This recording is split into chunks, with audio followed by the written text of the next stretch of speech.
à tous, Tour d'honneur s'est installé cette semaine à Saumur où il y avait un concours complet très important, le CCI 3 étoiles. Rendez-vous incontournable pour tous les meilleurs cavaliers du monde et notamment ceux qui cherchent une qualification pour les prochains Jeux équestres mondiaux.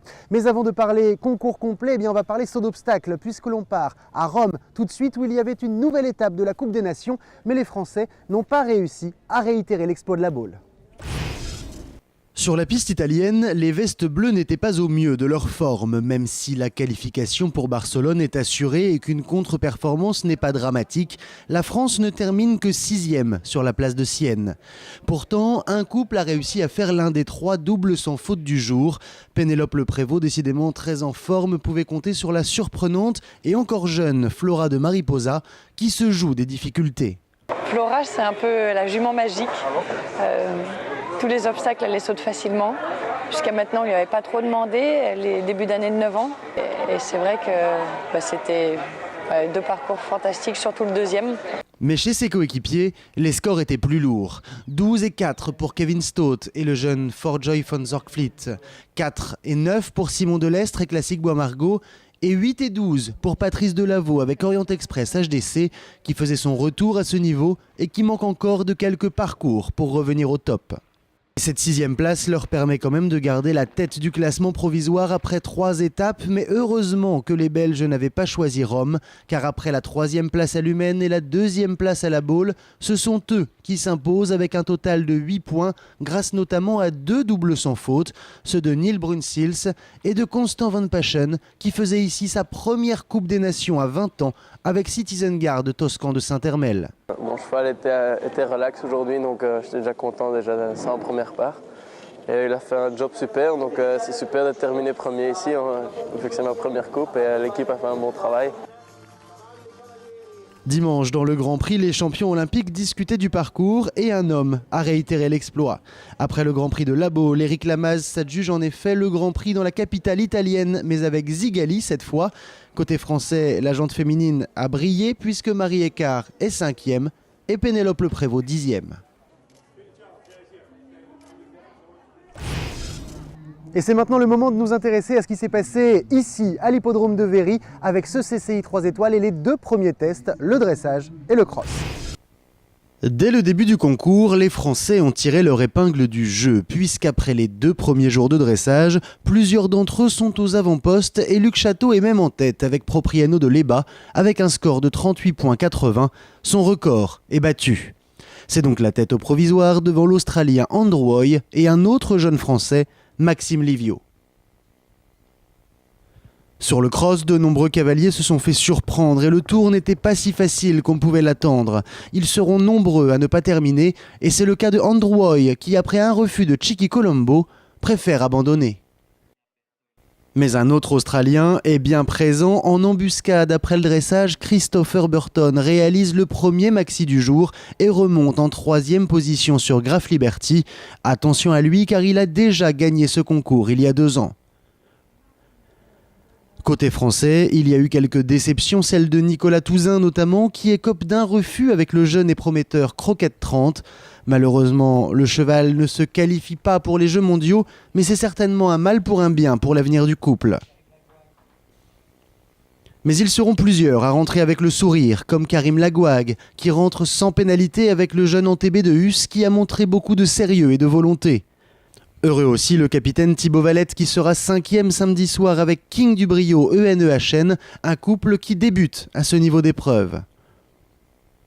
Maxime Livio s'élance pour une 2e place au provisoire et le cavalier se joue des difficultés avec son cheval Calao des Mers. À l'arrivée, le couple talonne donc Luc Château et Propriano de Leba qui réalisent un cross avec 1 seule seconde de trop, mais avec seulement 0,4 points de pénalité, il conserve 2 points d'avance sur son premier poursuivant. Sur le dressage, on savait qu'il ferait quelque chose de très bien. Maintenant, c'est vrai que le cheval dresse vraiment bien. C'est une reprise qui lui convenait bien. Donc on venait quand même pour faire un très bon classement dès le début. Après, la question, c'était un peu le cross et on l'a bien préparé. Du coup, il a bien galopé tout le long du cross et donc il était bien prêt. la préparation était payante. Mais avant le dernier test de ce concours complet international, c'est-à-dire le saut d'obstacle, il y avait la visite vétérinaire et il y a eu un rebondissement lors de cette visite puisque Propriano de Leba, le cheval de Luc Château, a été refusé et c'est donc Maxime Livio qui est en tête avant le saut d'obstacle. Et pour le troisième test au programme, les couples devaient affronter un tour délicat, côte maxi, auxerre carré et un tracé qui jouait avec les dénivelés de la carrière. Preuve qu'il est difficile, sur toute la première moitié de l'épreuve, seul Nicolas Touzin réalise un tour sans faute et il remonte donc de la 34e à la 24e place. Preuve qu'il faudra compter sur ce croquette 30 et le suivre de près. Dans le groupe de tête, c'est serré pour accéder au podium et la moindre erreur va coûter cher. Et à l'arrivée, ils ne seront que 6 à finir ce parcours sans pénalité. 5e au provisoire, Karim Lagouag en fait partie avec Antébé de Hus et il garde donc ses 50 points du dressage. Idem pour Thibaut Valette et King du Brio ENEHN qui confirme son bon cross de la veille avec un cheval toujours très bondissant. C'est un cheval qui est étonnant parce qu'il fait très froid comme ça, c'est un peu un poney, mais il retrouve les ressources et j'ai pas l'impression que le cross l'ait éprouvé plus que ça, quoi. Et il est rentré là, je l'ai senti, il se tenait et puis il n'y avait plus qu'à le monter et à aller dedans et quand ils sont comme ça, c'est hyper agréable. Le capitaine laisse la place à l'adjudant Donatien Choly, venu qualifier Cadiz, repart même avec une place sur le podium assurée grâce à ce tour sans pénalité. Ce soir, on a tout ce qu'il faut pour ça. Maintenant, on va le laisser récupérer.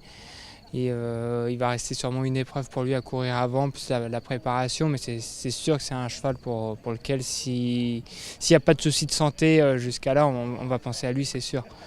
Et tous ces Français vont même grimper d'une place, puisqu'à la surprise générale des connaisseurs, après un début de tour parfait, l'Australien Christopher Burton fait une reprise trop forte avant le triple, et c'est la faute. Et donc, la 5e place à l'arrivée. Maxime Livio a le champ libre avec plus d'une barre d'avance. Calao des Mers saute très bien. Et malgré cette frayeur bien rattrapée par les deux sur cette ligne difficile, tout va rentrer dans l'ordre. Et c'est la victoire en franchissant la ligne d'arrivée. Maxime Livio qui était donc en tête avant ce parcours de saut d'obstacle est resté en tête avec un parcours parfait. Maxime, félicitations, bravo pour cette victoire ici en plus devant ton public parce que tu viens seulement à quelques kilomètres d'ici. D'abord, après avoir gagné le 2 étoiles l'année dernière, tu mets une étoile de plus. Comment tu te sens là tout de suite à chaud? Ouais, c'est génial, c'est génial. Les propriétaires du cheval avaient fait le déplacement. On leur avait dit qu'on voulait faire bien, mais qu'on voulait surtout continuer de le former, de lui apprendre. Donc on a vraiment couru dans cet état d'esprit-là. Et puis il gagne, donc c'est formidable. Il gagne avec la manière, c'est un sauteur incroyable. Alors, on va d'abord revenir sur le saut d'obstacle parce que ça vient de se passer. Il n'y a pas de sursis sur les barres. Il est capable de sauter beaucoup plus que ça. Ouais. Il a beaucoup de force, du respect. Il a un style un tout petit peu à lui. Il a les genoux un tout petit peu bas, mais il compense par beaucoup de hauteur. Et puis il a des moyens. On peut le monter sans pression sur du large, lui mettre un peu de place pour sécuriser la faute. Et il a toujours la couverture. Avant cette générosité-là pouvait m'handicaper un peu dans les combinaisons parce qu'il allait trop loin et se retrouvait du coup toujours trop près de la sortie. Et on a beaucoup mécanisé cet hiver pour qu'il apprenne à gérer son envie, ses moyens, son corps. Et là, j'ai pas du tout de sursis dans les combinaisons, donc ça évolue. On va revenir un tout petit peu sur le fond aussi, sur le cross ici, format long. Cross qui n'a pas été toujours très facile pour tout le monde. Pareil, c'est une formalité pour lui, on a l'impression, pour Calao. Alors pareil, c'est un cheval qui a beaucoup d'émotions, qui galope très fort, qui va très vite, qui saute très fort. Et ça m'a joué des tours plusieurs fois. L'année dernière, je suis tombé 3 fois, cette année 1 fois. Il se met beaucoup de pression et là, j'avais vraiment pris le temps de dire la première minute, je cale cette trajectoire, je vois par où, je lui laisse le temps de s'installer. Et j'ai eu vraiment besoin de faire ça pendant 1 minute parce que je le sentais très disponible, contrairement à Pompadour où il était parti rogneux. Donc je suis très content parce que ça aussi ça évolue. Je pense que ce qui explique qu'il soit aussi serein cette fois-ci, c'est qu'entre Pompadour et ici, j'ai fait un 1 étoile à Jardy. Course facile, que j'ai couru tranquillement, où il n'avait pas besoin de se mettre de pression. Et je pense que ça le rassure. Donc je vais faire le yo-yo encore avec lui, une grosse épreuve, une petite. Alors évidemment, beaucoup de cavaliers étaient venus ici pour les qualifications pour les Jeux mondiaux, puisque c'est un format long. Calao, tu voulais lui laisser du temps. Est-ce que vous êtes toujours dans le même état d'esprit ou est-ce que tu te dis que tu pourrais compter sur lui pour des championnats du monde si jamais on avait besoin de lui ?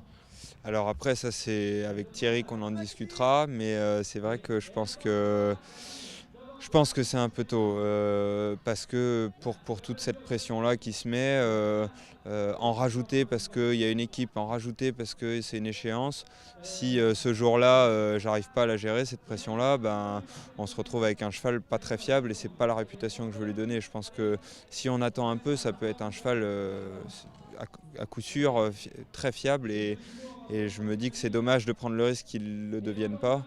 J'ai la chance d'en avoir 2 autres qui sont un peu plus fiables parce que je les connais plus, je les ai depuis plus longtemps. Bon voilà, après on verra avec Thierry au moment de la sélection. J'ai la chance d'en avoir plusieurs de qualifiés. Je vais en Angleterre dans 15 jours pour qualifier Opium. Ça sera ma prochaine épreuve très importante, donc j'espère y figurer aussi bien. Merci beaucoup Maxime, encore bravo et puis bon courage pour Bramham et puis pour toutes les semaines qui restent à venir parce qu'il y a encore de la route à faire. Merci beaucoup. Merci beaucoup.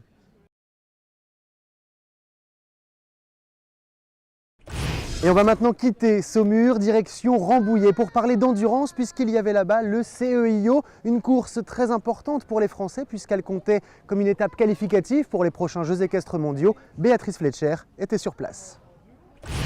3e course de sélection pour les Français. Compiègne se courait cette année sur 5 boucles comme ce sera le cas en Normandie cet été.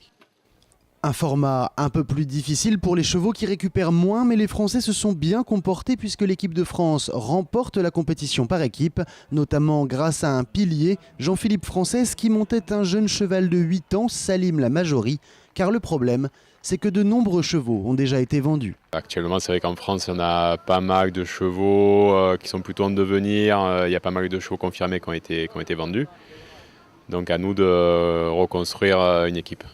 Des ventes en direction des pays du Golfe qui souhaitent appauvrir les effectifs français sans vraiment l'avouer, et des pays d'ailleurs très représentés ici sous l'œil du cheikh Mohamed bin Rachid Al Maktoum, venu à pied ce week-end, notamment pour applaudir la victoire du grand favori sur le papier, l'Émirati Saïf Ahmed Al Mozroui, qui montait Nopoli Delma. Côté français, outre la victoire par équipe, ils sont 7 dans le top 10, donc Bénédicte et Monbon ne semblent pas très inquiètes à l'arrivée. C'est vrai que je me retrouve avec des chevaux qui ont moins d'expérience, mais j'ai des cavaliers qui ont beaucoup d'expérience. Donc ceci pallie un peu cela. Et puis de toute façon, c'est comme ça et il faut faire avec. Il faut aussi compter sur des jeunes talents comme Robin Cornely, champion du monde jeune cavalier par équipe l'an dernier, qui termine 4e ici. On a commencé par attaquer vraiment doucement sur cette course, car il ne fallait pas tuer le cheval dès le départ.